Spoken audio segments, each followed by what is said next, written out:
बड़वानी के पलसूद में बुधवार को 7 दिवसीय श्रीमद् भागवत कथा को विराम दिया गया। बड़वानी जिले के पलसूद में चल रही 7 दिवसीय श्रीमद् भागवत कथा ज्ञान यज्ञ के 7वें दिन कथावाचक अनंत वल्लभ दीदी वृंदावन ने विभिन्न प्रसंगों पर प्रवचन दिए। उन्होंने 7वें दिन कृष्ण की अलग अलग लीलाओं का वर्णन किया। माँ देवकी के कहने पर 6 पुत्रों को वापस लाकर माँ देवकी को वापस देना, सुभद्रा हरण का व्याख्यान कहना और सुदामा चरित्र का वर्णन करते हुए कथा व्यास अनंत वल्लभ दीदी ने बताया कि मित्रता कैसे निभाई जाए यह भगवान श्री कृष्ण और सुदामा जी से समझ सकते हैं। उन्होंने कहा कि सुदामा अपनी पत्नी के आग्रह पर अपने मित्र बाल सखा सुदामा से मिलने के लिए द्वारिका पहुंचे। उन्होंने कहा कि सुदामा ने द्वारिकाधीश के महल का पता पूछा और महल की ओर बढ़ने लगे। द्वारपालों ने सुदामा को भिक्षा मांगने वाला समझकर रोक दिया।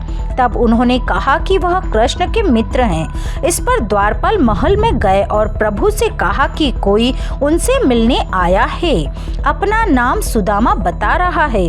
जैसे ही द्वारपाल के मुंह से उन्होंने सुदामा का नाम सुना, प्रभु सुदामा सुदामा कहते हुए तेजी से द्वार की तरफ भागे। सामने सुदामा सखा को देखकर उन्होंने उसे अपने सीने से लगा लिया। सुदामा ने भी कन्हैया कन्हैया कहकर उन्हें गले लगाया। दोनों की ऐसी मित्रता देखकर सभा में बैठे सभी लोग अचंभित हो गए।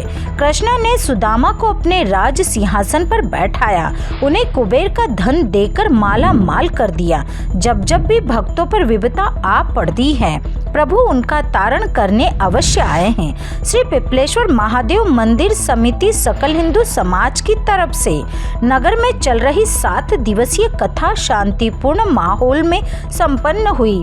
कथा व्यास अनंत वल्लभ दीदी ने कहा कि जो भी भागवत कथा का श्रवण करता है उसका जीवन तर जाता है। इस दौरान फूलों की होली खेली और मधुर भजनों पर श्रद्धालु झूम उठे।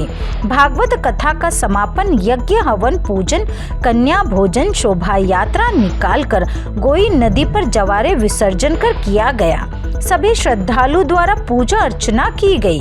पलसूद से कमलेश सोनी की रिपोर्ट।